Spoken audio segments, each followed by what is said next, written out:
قصہ حاتم طائی قسط نمبر 2۔ آپ سب سے گزارش ہے کہ آپ نے قسط نمبر 1 ابھی نہیں دیکھی ہے تو جا کر پہلے قسط نمبر 1 دیکھیے تاکہ آپ کے لیے بہتر جانکاری ہو سکے۔ شروع کرتے ہیں۔ قسط نمبر 2۔ درویش نے اپنے ساتھیوں کے ساتھ سونے چاندی کے برتنوں میں کھانا کھایا اور چلا گیا۔ رات کو پھر اپنے ساتھیوں کے ساتھ حویلی میں داخل ہوا۔ مہرو شاہ نے پہلے ہی کوتوال کو خبر دے دی تھی کہ آج اس حویلی میں ڈاکہ پڑنے والا ہے۔ بس جیسے ہی درویش اور اس کے ساتھی قیمتی سامان اور جواہرات باندھ کر لے جانے لگے، کوتوال اور اس کے سپاہیوں نے انہیں پکڑ لیا۔ صبح جب بادشاہ سلامت دربار میں آئے تو انہوں نے کوتوال سے پوچھا کہ رات میں اتنا شور کہاں ہو رہا تھا؟ کوتوال نے بتایا کہ آدھی رات گئے برزخ کی حویلی پر ڈاکہ پڑا تھا۔ میں نے ڈاکوؤں کو گرفتار کر لیا ہے۔ مجھے تو ان کی صورت جانی پہچانی سی نظر آ رہی ہے۔ اتنے میں ماہر شاہ بھی آ پہنچا۔ بادشاہ نے پوچھا، بیٹا کیا حویلی میں ڈاکو آئے تھے؟ ماہر شاہ نے کہا، حضور اگر کوتوال صاحب نہیں پہنچتے تو میں مارا جاتا۔ بادشاہ نے کہا کہ ان چوروں کو ہمارے سامنے فوراً حاضر کرو۔ جب ڈاکوؤں کو بادشاہ کے سامنے پیش کیا گیا تو بادشاہ نے فوراً درویش کو پہچان لیا۔ ان کے قبضے سے تمام جواہرات اور برتن بھی ملے۔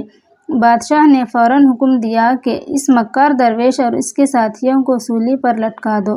جلادوں نے فوراً حکم پر عمل کیا۔ اب ماہر شاہ نے بھی بادشاہ پر اپنی اصلیت ظاہر کر دی اور کہا کہ بادشاہ سلامت، میں وہی حسن بانو ہوں جسے آپ نے اس درویش کی وجہ سے اپنے ملک سے نکلوا دیا تھا۔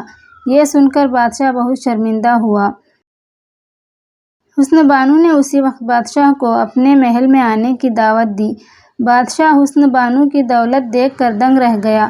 حسن بانو نے ساری دولت بادشاہ کو دینی چاہی، لیکن جب بادشاہ کے خادم زر و جواہرات اٹھانے کے لیے بڑھے تو وہ جواہرات سانپ بچھو بن گئے۔ بادشاہ نے کہا، بیٹی اللہ نے یہ دولت تیرے ہی لیے پیدا کی ہے، کوئی دوسرا اسے ہاتھ نہیں لگا سکتا۔ پھر بادشاہ اپنے ملک لوٹ آیا۔ حسن بانو بے حد سخی تھی۔ وہ ساری دولت غریبوں میں اور اللہ کی راہ میں لٹانے لگی۔ وہ تمام ضرورت مندوں کو رخصت کرتے وقت خود ان سے مل کر ان کا حال پوچھتی تھی۔ حسن بانو کی سخاوت اور خوبصورتی کی خبر ملک خوارزم کے شہزادے منیر شامی تک پہنچی۔ اس نے فوراً ایک مصور کو بلا کر کہا کہ کسی بھی طرح سے حسن بانو کی تصویر بنا کر لے آؤ۔ مصور نے حسن بانو کے محل میں پہنچا۔ جب وہ وہاں سے آنے لگا تو حسن بانو نے اس سے پوچھا، تم کون ہو؟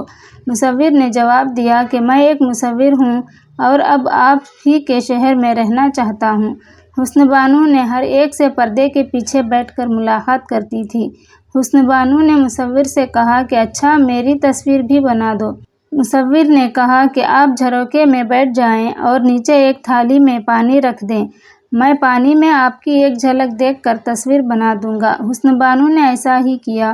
مصور نے گھر آ کر 2 تصویریں بنائیں، ایک یوں ہی سی تھی اور دوسری بالکل ہو بہو۔ اس نے خراب تصویر حسن بانو کو پیش کی اور اصل تصویر لے کر منیر شامی کے پاس پہنچا۔ تصویر دیکھتے ہی منیر شامی ماں باپ کی مرضی کے خلاف فقیروں کا بھیس بدل کر شاہ آباد پہنچا۔ وہاں پہنچتے پہنچتے وہ بالکل بے حال ہو گیا تھا۔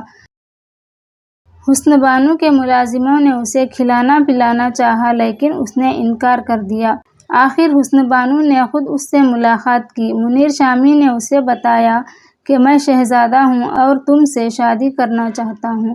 حسن بانو نے کہا، میں اسی شخص سے شادی کروں گی جو میرے 7 سوالوں کو پورا کرے گا۔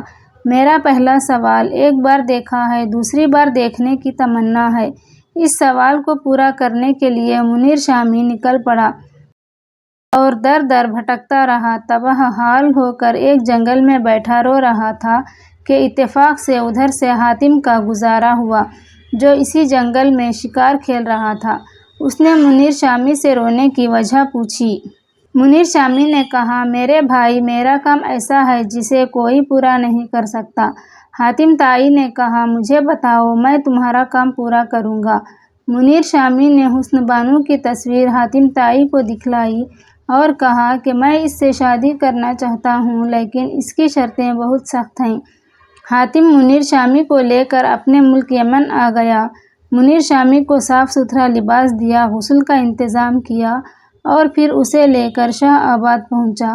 حاتم کی خبر جب حسن بانو کو پہنچی اور اسے پتہ چلا کہ ایک ایسا شخص آیا ہے جو خود بے اندازہ دولت رکھتا ہے اور آپ کے 7 سوالوں کے جواب دینے کی تمنا رکھتا ہے اور اس کے ساتھ منیر شامی بھی ہے، تو وہ خود حاتم اور منیر شامی سے ملنے آئی اور پردے کے پیچھے بیٹھ کر حاتم سے بات کرنے لگی۔ حاتم نے کہا کہ تم اپنی صورت منیر شامی کو دکھلا دو کہ وہ تمہارے غم میں بے حال ہو گیا ہے۔ حسن بانو نے کہا کہ میری صورت وہی دیکھ سکتا ہے جس سے میری شادی ہوگی اور میں اسی سے شادی کروں گی جو میرے 7 سوالوں کو پورا کرے گا۔ حاتم نے کہا، وہ کون سے 7 سوالات ہیں مجھے بتاؤ، میں انہیں پورا کروں گا، لیکن اس کے ساتھ ہی تم یہ بھی وعدہ کرو کہ سوال پورے ہونے کے بعد میں جس سے چاہوں گا تم اس سے شادی کرو گی۔ حسن بانو نے حاتم کی بات کو مان لیا اور کہا، میرا پہلا سوال ہے، ایک بار دیکھا ہے، دوسری بار دیکھنے کی تمنا ہے، پہلے یہ سوال پورا کرو، بعد میں دوسرے سوالات بتاؤں گی۔ حاتم نے منیر شامی کو حسن بانو کے پاس چھوڑا اور خود چل دیا۔ اس کے بعد کیا ہوا، آگے کا قصہ سننے کے لیے چینل پر بنے رہیے گا۔ ویڈیو پر یہاں تک بنے رہنے کے لیے آپ سب کا بہت بہت شکریہ، اور آپ سب سے گزارش ہے کہ ہمارے چینل پر اویلیبل پچھلی ویڈیوز دیکھنے کے لیے ایک بار چینل پر ضرور وزٹ کیجیے گا۔ آپ کو بہت اچھی اور انٹرسٹنگ ویڈیوز وہاں پر مل جائیں گی، اور آپ سب سے گزارش ہے کہ دعاؤں میں یاد رکھیے گا۔ اللہ حافظ۔